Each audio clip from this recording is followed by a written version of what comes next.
Kaya hindi ako tinatablan ng mga sakit karamdaman dahil binayaran ng Yahweh dyan ni Malkiul Yahushua. Ani ay maligaya, ani ay maunlad, mapagwagi, marunong, mapayapa, at masaya.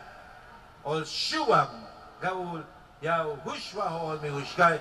Aming pinalalayas ang mga bundok ng kalugihan, kasawian, kalungkutan, kasiraan ng isip, mga bundok ng kakulangan, karukhaan, bundok ng kahirapan.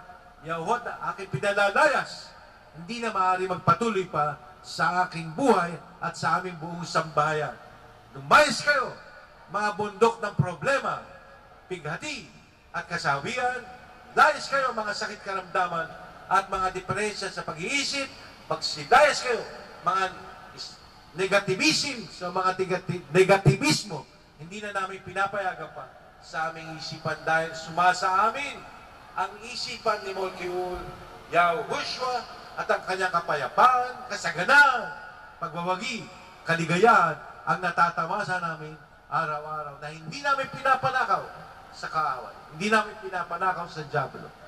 So, help all yan, please, Yahu Abul, all shuwam sa ngalan ng aming Malkiul Yahushua, hol may hushgay. Sabi nyo, malakas, amnam. Amnam. O, tayo na po tayo. Palakpakan natin.